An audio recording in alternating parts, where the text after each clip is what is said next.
We enter the city hopefully unnoticed.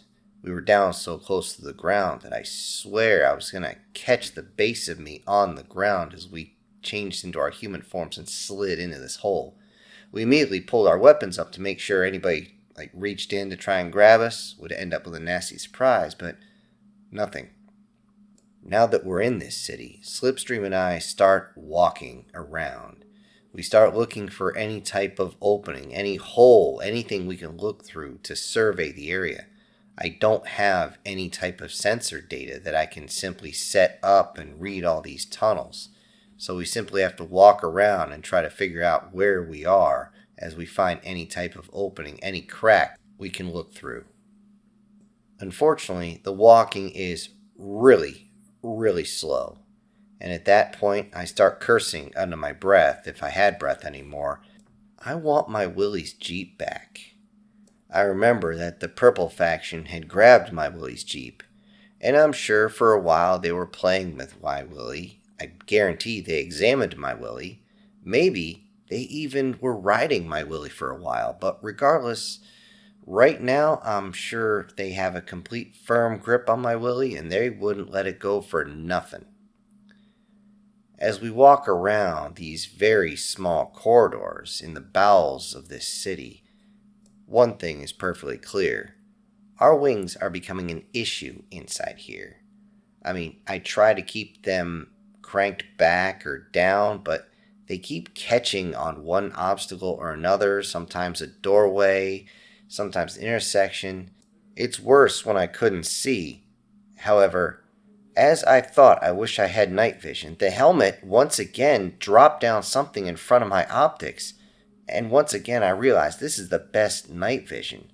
I still don't have full command over this, or maybe I just don't understand it. But here I am walking around with full colored night vision, so at least I'm not looking at some sort of solid green screen that just burns my eyes over time. I sure remember that, and I do not miss it. As I look back at my partner in crime, Slipstream seems to hate the tunnels even more than I do. I mean, it makes sense. Being that she's a flying bot, it definitely makes a lot of sense, especially since she keeps bumping into things too. Of course, stepping in the occasional squishy substance doesn't help our outlook on how things are going. When she asked if I like being in such tight areas like this, I answers, "Look, there's only really one type of spelunking I like, and this ain't it." She looked at me kind of weird, and I grinned just a little bit as I was about to laugh at my own joke, but calmed down as I realized she wasn't going to get it, so whatever. We walked in the dark until we finally found an opening high enough that we could get a good view. The city itself, well, it looks abandoned. But even worse, there's bodies of bots all over the place, and the buildings clearly look like shit. Something big happened here and tore the place apart. Some areas still have bots hanging out of the walls. Parts of the buildings are messed up, and there's still pieces falling from the sky. And seriously, they're everywhere. It must have been one hell of a fight here. The thing that sticks out the most, though, is there's no glow of power at all. Nothing is still up and running. Off to the north, I saw something. I was surprised. I actually had to have Slipstream tell me what it was, and it turned out to be a vertical-style teleportation that sat silent. I thought to myself, if we can get it running, we can get off this rust ball. That'd be nice.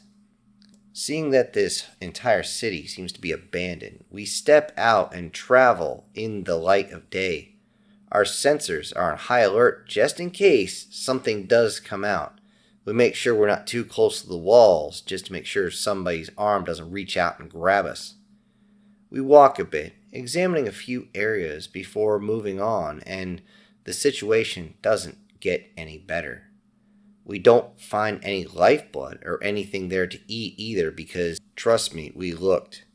Despite this mechanical body of mine, I'm getting hungry. Granted, my old training had actually taught me how to ignore this type of discomfort for a long time. That's what happens with us ground pounders. And we can simply continue the mission no matter how discomforted we are, and I'm just going to say it that way. Slipstream, however, was beginning to show a lot of signs of fatigue, so we had to find something, and of course my protective instinct was kicking in as well. I had to find something for her. We tried to stay out of the skies, to keep our presence low, just in case. We hadn't cased the entire city yet, which would take a long time, but we had to make sure we weren't easily spotted. A few hours of searching, and we had found absolutely nothing. I even cracked open a couple of the boss to see if there was anything inside. Nothing. And it looks like we're going to have to move on. There's nothing here. Then I heard a sound that made me freeze in place. A sound that all men in my old profession know. It was the sounds of dozens of safety levers being moved from safe to semi, and I realized we had been spotted. Not only that, we walked into an ambush. Slowly, I looked around and I could see dozens of faces that seemed to peek out and look at us, all of them behind weapons trained on us. I hold perfectly still as best I can, as only a complete moron or someone who has reached the epitome of desperation would ever dream of drawing from the drop. It's just not done. We stand there as another bot our size walks out, not aggressive, just walking forward, even though he does have a weapon in his hand. From his looks, it seems like he's a vehicle type, not a flying type, and he walked up and simply introduced himself as Downshift. I looked him up and down, and for a sports car, he looked pretty banged up, like a sports car went into a demolition derby and only had a few knots taken out of him. Getting to the point, he said, "Okay, who are you and what are you doing here?" I then tell him that I received the message from the ship that was sent and who I am. He looks at me confused, looks me up and down, and has the "yeah, right" look on his face. "That's impossible. The message we sent was to a human."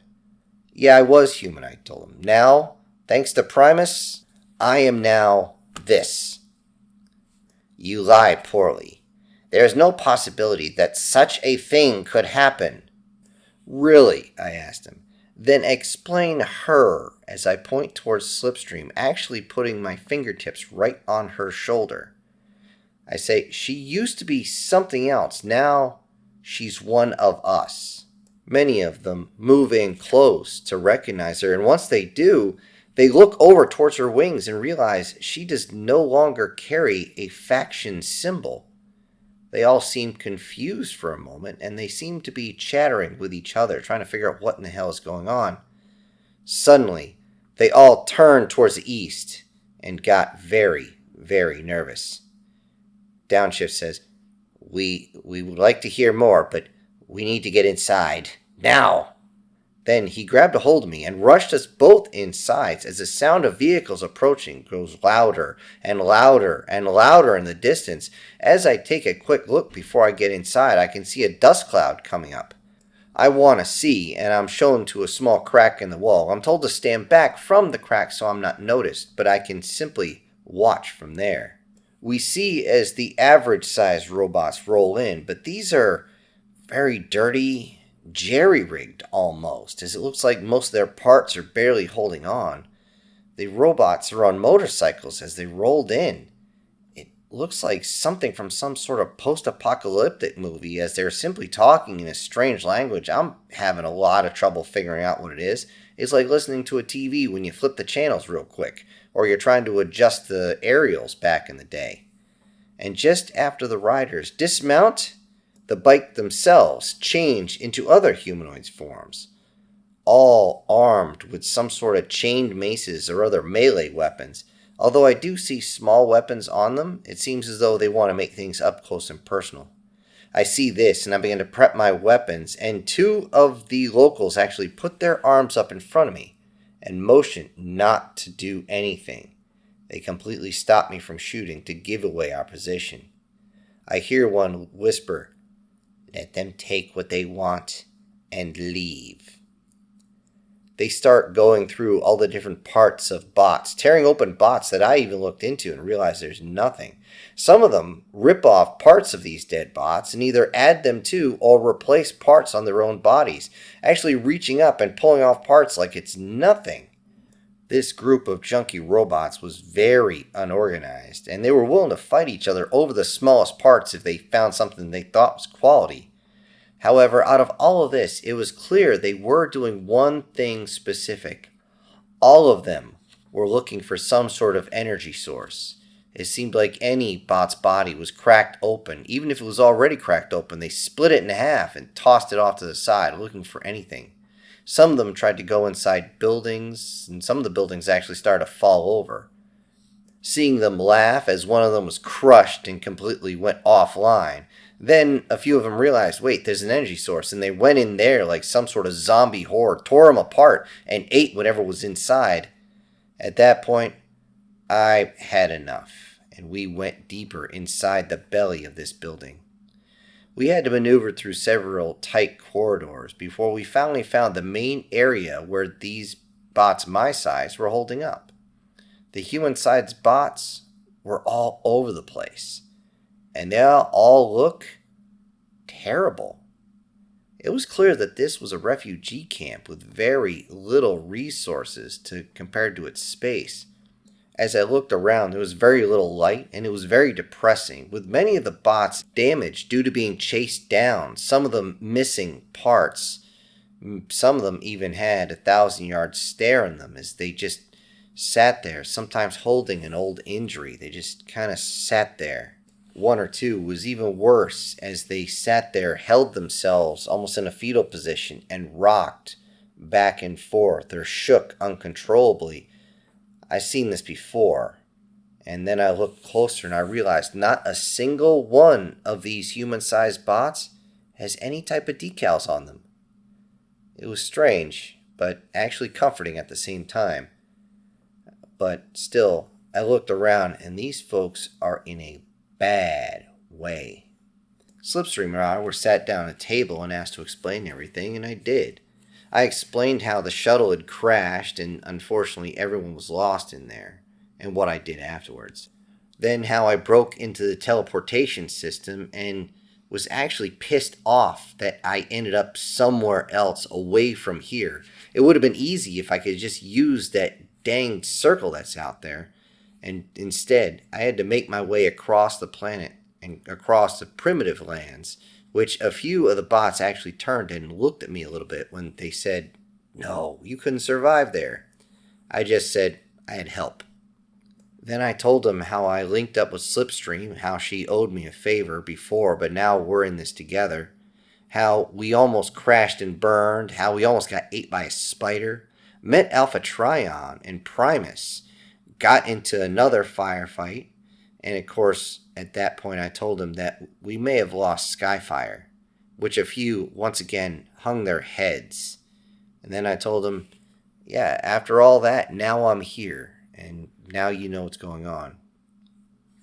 After that, I turned to Downshift and said, okay, I got a couple questions for you.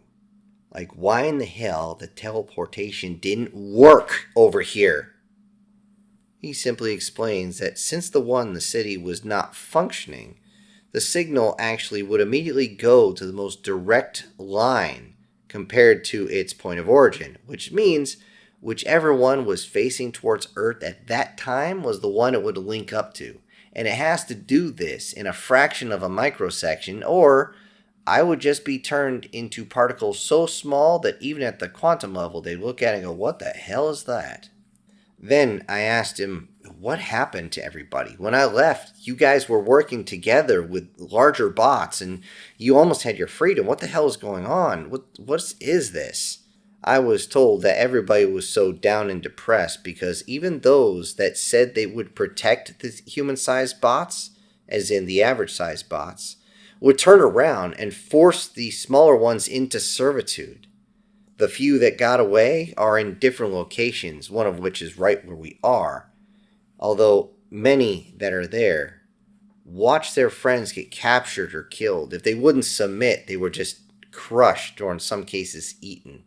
After witnessing this, it's haunting many of these bots down to their own spark essence.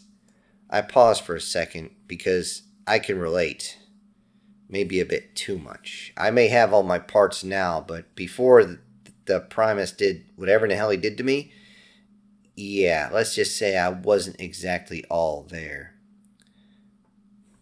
I shrink inside myself a bit as memories remind me of all that I've seen, all the friends that didn't make it out of the war, civilians, family members that were destroyed during the fights on Earth, how sometimes even those we tried to save so much, you just can't do it. And you can't save everyone, we know that, but it doesn't mean it doesn't hurt. It doesn't mean that it ain't gonna rip at you because, well, I'm still a man.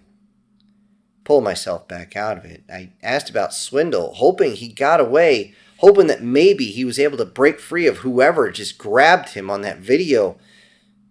I asked, is he okay? Did he make it? And I was told that he didn't. I was processing it as Slipstream put her hand on my shoulder, and suddenly I stood up, and I wanted, honestly, to give some sort of grand speech. Something to just rally the troops and all that, like they do in all the movies, like they did, pick your movie on that one. But all I got out was me saying, I have come here all the way from Earth to repay my debts. If not for bots like you, I would have died on this planet decades ago. You saved me. You did. And now I have to repay that with interest.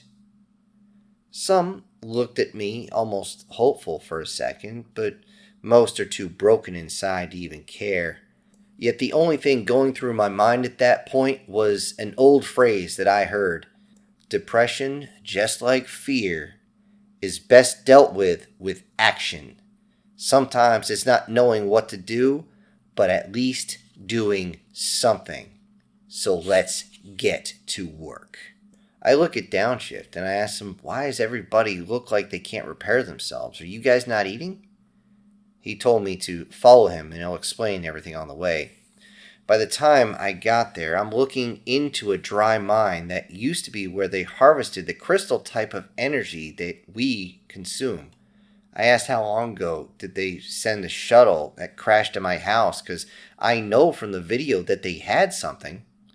As it turns out, over a Cybertronian year ago is when they sent it, which is just over 2 years Earth time. The actual transition across all these teleportations is instantaneous. I thought to myself, wait a minute, I haven't been on this planet that long. There's no way. My memories don't fill that much space, so I must have lost time somewhere, and I can only think of 1 or 2 times I was unconscious for long periods of time, but also one time where I was out of it when Primus did this. I came back to the here and now and I asked, is there any other mine around here? Because a city this size has to have more than one. There's no way they could just work with one and have a city this big. To that end, we patrolled for days as I got weaker due to the lack of power, no food, no anything in my system. I was hoping I'd find something soon, but I started to lose hope myself. That was until Slipstream was the one to find exactly what we were looking for, although it wasn't a mine. It turned out it was a small stockpile. Even though not what we're looking for, it's definitely going to sustain us for a good, long while. We ended up having to shuttle it back and forth to the hideout, which it took a long time to do because there was just so many of these cubes, and each of them was very well received. Even those that had lost all their will to live seemed to suddenly pay attention to what was going on. I looked over and I saw one wasn't really joining in the celebration. I looked over, and the way I saw its markings, it looked like a young bot that I couldn't figure out what was wrong. They tried to feed it, but it wouldn't even swallow one of the crystals that was placed in its mouth. Then I checked on him, and it wasn't just him. Moving a crate and a few other pieces out of the way, I saw there was 3 more, 2 of which looked rather feminine, if I had to say anything, but they were simply curled up in those simple balls in the fetal position. Looking down, one would have to look close to see that they were still functioning, but they didn't move. They didn't even seem to notice I was there. I've seen this before. Certain folks, when they've seen too much too soon, especially if they're young, this is what happens. They go catatonic. And since we didn't want them to rust away, we needed something else. It took a little bit, but we did find what we needed to set up a makeshift syringe, and we used some of mine and Slipstream's blood to keep them running, keep them operational. We made sure that I gave it to the guys and she gave it to the girls. I don't know why, I just thought that'd be a good idea. And to our surprise, within just a few hours it seemed to have worked. Their moods had changed a whole lot. They were able to move around, chew on some of the crystals, get their fill, and even start repairing themselves, finally. I was surprised at this. However, as the days passed, it seemed strange. I don't know what it was. There's something about it. It seems as though they transformed into different bots, although it seemed just on the inside. The outside shell was pretty much unchanged except for where it had fixed itself. About 2 weeks later, Slipstream found the vein of crystals we knew had to be there. A rather large vein. Far more than enough to feed a group 10 times the size of what we have with ease. And everyone was just elated to have this. With this, we could do more. We could power the area. We could actually get more set up. Beds to recover faster. We could make sure that, again, everybody was fed, but now we could actually power things like maybe a certain teleporter. I thought about that, but my mind was on the health and welfare of my folks, because now these well-fed bots got their willpower back, and they all began to look towards me to lead them. I wasn't sure I should, but then they insisted, and I thought, well, it's a good thing I'm trained for this. Now, with the first issue solved, as making sure everybody's fed, it's on to the next issue. After I said this, I started thinking deeply. Slipstream brought her head closer, looked me in the eyes, even though I didn't look straight at her, and she said, "Oh crap, I know that look. You're gonna do something stupid, aren't you?" "Well, no," I said. And then I grinned just a little bit. Maybe I shouldn't have. She said, "Oh, fuck me sideways. You're going to do something crazy." Hello, everybody. This is Syntax. Thank you for joining me on Chapter 8 of this story. Now, before I go, I need to send out some great big thank yous to a few of my supporters, and those would be Prozac and Pancakes, SS Demon, Brian Kemp, Erica Gem, Guardian Sage, and MTF Guard. Thank you all so much for supporting the channel. Everybody else, I'll see you on the next one. This is Syntax, ejecting.